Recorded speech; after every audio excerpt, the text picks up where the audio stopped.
یاسین جو نماز فجر کے بعد پڑھنی، اس کی اتنی اہمیت ہے کہ آیت اللہ وحید خراسانی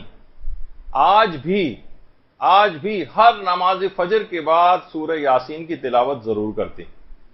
اور فرماتے ہیں کہ سورہ یاسین کو پڑھنے کے بعد، تعقیبات میں سورہ یاسین کو پڑھنے کے بعد اس کا ثواب حضرت زہرا سلام اللہ علیہا کی روح کو ہدیہ کرے۔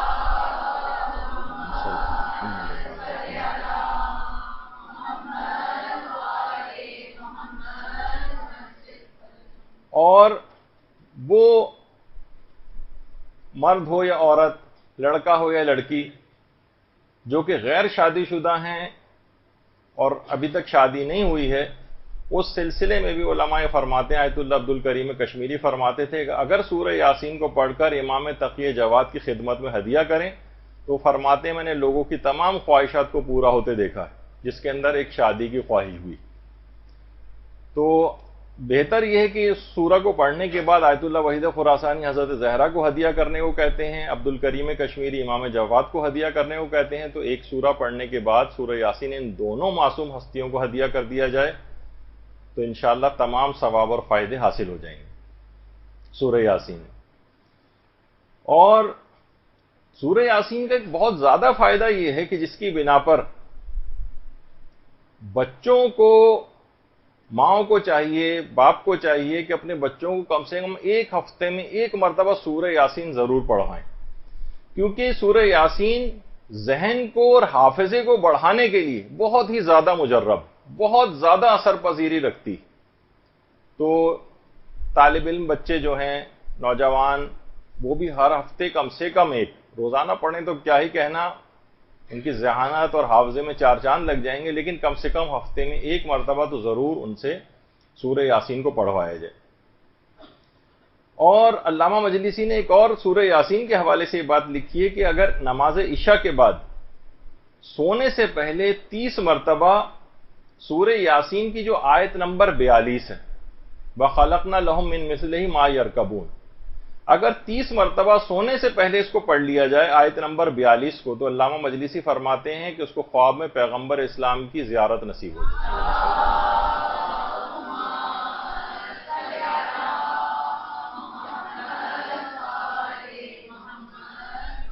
اور خاص طور پر سورہ یاسین کی آیت نمبر 68 جو ہے، وَمَن نُعَمِّرْهُ نُنَكِّسُهُ فِي الْخَلْقِ أَفَلَا يَعْقِلُونَ،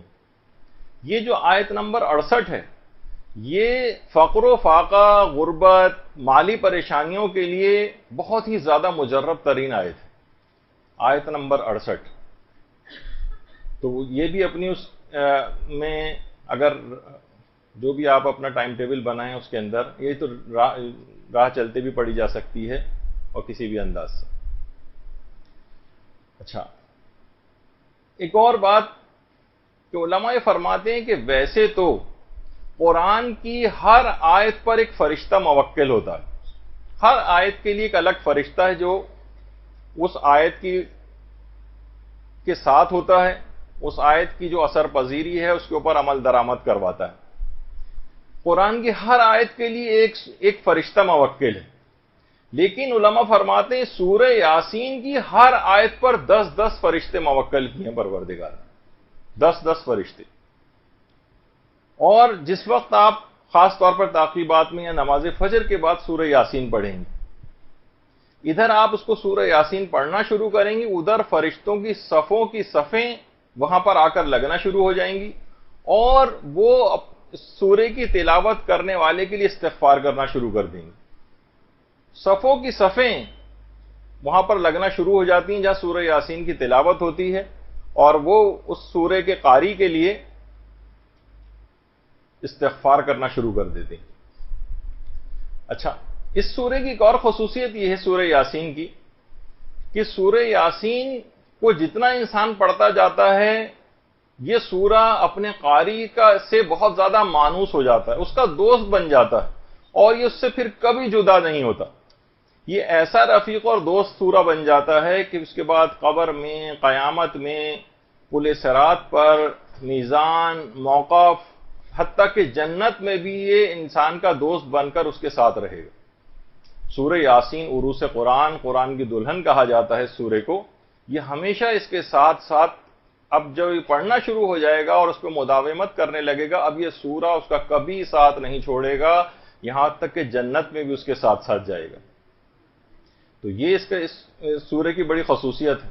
اور اس کے قاری کو پتہ بھی نہیں ہوتا کہ فقط ایک مرتبہ سورہ یاسین کو پڑھنے سے 10 ختم قرآن کا ثواب بھی اس کے نامہ اعمال میں لکھا جاتا ہے. اللہم صلی علی محمد.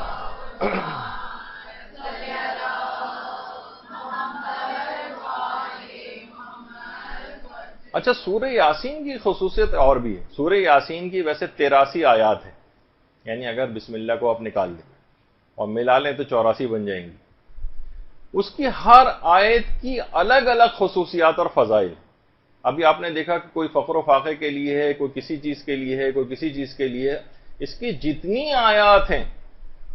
ہر آیت کا الگ فائدہ ہے، ہر آیت کے الگ فضائل ہیں. وہ سب کے سب بھی آپ کو پورے سورہ یاسین کو پڑھنے سے حاصل ہو جاتے ہیں. اچھا، اب اس کا ایک اور خصوصیت یہ بھی ہے کہ جتنے بھی داخلی اور خارجی دشمن ہیں ان سے بھی بچاتی. ایک دفعہ روایت میں ملتا بھی ہے کہ کفار نے ایک دفعہ پیغمبر اسلام کے گھر کا گھیراؤ کر لیا تھا اور قتل کرنا چاہتے تھے. تو جبریل نازل ہوئے اور کہا کہ آپ سورہ یاسین کو پڑھیں اور سورہ یاسین کو پڑھتے ہوئے گھر سے باہر آئیں. پیغمبر نے سورہ یاسین کو پڑھنا شروع کیا اور جب یہ والی آیت پہنچی وَجَعَلْنَا مِن بَيْنَ أَيْدِيهِمْ سَدًّا وَمِن خَلْفِهِمْ سَدًّا فَأَغْشَيْنَاهُمْ فَهُمْ لَا يُبْصِرُونَ. تو جب پیغمبر نے آیت کو پڑھنا شروع کیا تو کسی شخص کو بھی پیغمبر نظر ہی نہیں آئے اور پیغمبر فوری طور پر وہاں سے نکل کر چلے گئے اور کسی کو ان داخلی اور خارجی تمام قسم کے دشمنوں سے یہ سورہ جو ہے وہ بچاتا. اور سیر و سلوک جو انسان کے عرفانی مراتب ہوتے ہیں اس کے اندر بھی یہ سورہ بہت زیادہ اثر پذیری رکھتا ہے. یہاں تک کہ ہمارے مجتہد گزرے ہیں شیخ مجتبیٰ قزوینی خراسانی، یہ اپنے شاگردوں کو کہتے تھے کہ سونے سے پہلے اگر کوئی سورہ یاسین پڑھے اور ایک خاص چیز کے ساتھ اضافہ کیا، انہوں نے اول و آخر میں 14 مرتبہ درود پڑھے. سورہ یاسین کے شروع میں 14 دفعہ درود، پھر سورہ یاسین، اور آخر میں 14 دفعہ درود.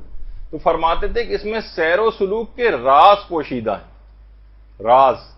یعنی کیا کیا اس کو روحانی طور پر نعمتیں اس کو ملیں گی، وہ تصور میں اس کے نہیں آ سکتی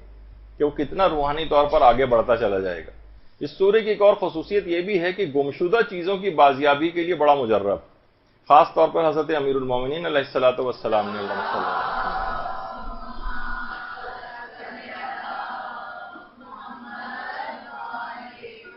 انہوں نے باقاعدہ گمشدہ چیزوں کی بازیابی کے لیے ایک 2 رکعت نماز بھی بتائی ہے اور اس میں ہر رکعت میں الحمد کے بعد سورہ یاسین، اور نماز کے بعد ایک دعا پڑھی جاتی ہے یا ہادی الضالۃ رد علی ضالتی، اے گمشدہ چیزوں کی طرف رہنمائی کرنے والے میری گمشدہ چیز واپس لوٹا دے. اور جیسے ہی وہ اس نماز کو ختم کرے گا بہت ہی جلد اس گمشدہ چیز کی واپسی کے امکانات ہو جائیں گے. اکثر یہ بھی ہوتا ہے کہ خدا نخواستہ بچے گم جاتے ہیں، گھر والے گم جاتے ہیں، کسی جگہ ایسا کوئی چیز ہو جائے تو چیزوں کے ساتھ ساتھ انسانوں کی بازیابی بھی اس سے ممکن ہوتی. تو یہ اس لحاظ سے بہت اہم سورہ ہے. اور جسمانی بیماریوں کے اعتبار سے بھی کہا جاتا ہے کہ خاص طور پر جو ویٹیلیگو، لیوکوڈرما، فل بیری یا برس جس کو کہا جاتا ہے، اس کے متعلق چھٹے امام فرماتے ہیں کہ اگر شہد سے سورہ یاسین کو لکھے اور دھو کر اس کا پانی پیے تو اس مرض سے شفا یابی نصیب ہو جاتی. شہد سے لکھے. اب اس کی الگ ایک تفصیل ہوگی، وہ آپ خود کسی دماغ لڑائیے کہ اس سے کیسے لکھا جا سکتا ہے. اس سے بہرحال روایت کے اندر یہ ہے کہ شہد سے سورہ کو لکھے اور اس کا دھو کر اس کا پانی پیے، اس مریض کو پلائیں تو اس مرض سے شفا یابی نصیب ہو جاتی. اچھا، بہت سے والدین بڑے پریشان ہوتے ہیں اور اس کے لیے بڑے پوچھتے بھی ہیں کہ بہت سے بچے بے تحاشا روتے ہیں، بہت روتے ہیں. کسی جگہ جا رہے ہیں پریشان ہو رہے ہیں، ظاہر ہے کہ پورا وہ کرکرا ہوا جا رہا ہے، کوئی مثلا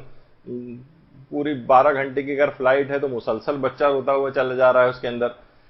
تو علماء فرماتے ہیں کہ سورہ یاسین کی آیت نمبر 73 وَلَهُمْ فِيهَا مَنَافِعُ وَمَشَارِبُ أَفَلَا يَشْكُرُونَ، یہ والی آیت لکھ کر اگر بچے کو باندھ دی جائے تو اس کا رونا جو ہے بلا وجہ رونا یہ بند ہو جاتا ہے. اچھا، اس طرح سے آج کل یہ گھروں کے اندر لڑائی جھگڑے مثلا مخالف رشتہ داروں کو رام کرنے کے لیے، مثلا ساس خلاف ہوئی جا رہی ہے، شوہر خلاف ہوا جا رہا ہے، کسی کی بیوی خلاف ہوئی جا رہی ہے، نندے پریشان کر رہی ہیں، کسی جگہ کوئی اور خاندانی مسئلے ہیں، تو علماء فرماتے ہیں کہ 30 مرتبہ اگر روزانہ اس کی آیت نمبر 37 وَآیَةٍ لَهُمُ اللَّيْلُ نَسْلَخُ مِنْهُ النَّهَارَ فَإِذَا هُمْ مُظْلِمُونَ، آیت نمبر 37 کو اگر انسان خلوت میں پڑھے اور توجہ کے ساتھ پڑھے اور 30 مرتبہ روزانہ پڑھے تو اس کے جتنے بھی مخالف رشتہ دار ہیں وہ اپنی مخالفت کو ختم کر دیں گے. یہ بڑی مجرب، دیکھا آپ نے، ہر آیت کے لحاظ سے اس کے اندر ایک عجیب خزانے ہیں، اتنے مختلف قسم کے نوعیت کے کام. اب دیکھیں کہ کبھی بچہ رو رہا ہے تو اس کے لیے الگ ہے، اور فقر و فاقے کے لیے الگ ہے، اور جناب گمشدہ چیزوں کی بازیابی کے لیے الگ ہے، اور جناب رشتہ داروں کو رام کرنے کے لیے اس کے ایسے عجیب و غریب اس کے فضائل اور اس کے فائدے ہیں سورہ یاسین کے، کہ باقاعدہ علماء اور مفسرین سرگرداں اور حیران رہے ہیں کہ سورہ یاسین کے اندر آخر کون سی کوئی آیت ایسی ہے جو اتنے سارے فضائل اور اتنے سارے فائدے سورہ یاسین کے دلواتی. ابن عباس جو پیغمبر کے صحابی تھے وہ کہتے تھے کہ میں نے یاسین کے فضائل کے اندر بہت زیادہ غور کیا ہے کہ کس آیت نے اس کے اتنے زیادہ فضائل بیان، اس کے فضائل جو ہے اس کے اندر پیدا کی ہیں. تو کیا غور و فکر کے بعد مجھے اس آیت نتیجہ پتہ چلا کہ انما امرہ اذا اراد شیئا ان یقول لہ کن فیکون، یہ جو اس آیت کے اندر آیت آئی ہے یہ اس کے تمام اس قسم کے فضائل اور اتنے زیادہ مختلف الگ قسم کی نوعیت کے کاموں کی وجہ سے کہ پروردگار جب کسی امر کا ارادہ کرتا ہے تو وہ کہتا ہے کن ہو جا اور وہ چیز ہو جاتی. یہ کیونکہ اس کے اندر آیت ہے اس وجہ سے اتنے مختلف و نو قسم کے کام سورہ یاسین کے ذریعے انجام پاتے ہیں. تو یہ آپ نے دیکھا کہ سورہ یاسین کتنی زیادہ فضیلتوں کی حامل سورہ ہے. اگر کوئی روزانہ اس کو پڑھے نماز فجر کے بعد یا ہفتے میں کم سے کم ایک دفعہ پڑھے تو زندگی کے کتنے سارے کام اس کے کتنی آسانی کے ساتھ حل ہوتے چلے جائیں. تعقیبات نماز میں امام زمانہ علیہ السلام نے اللہم صلی علی محمد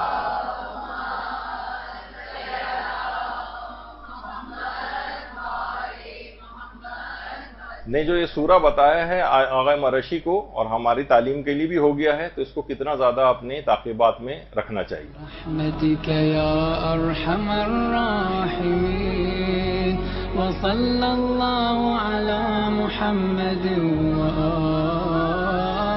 الطاہرین.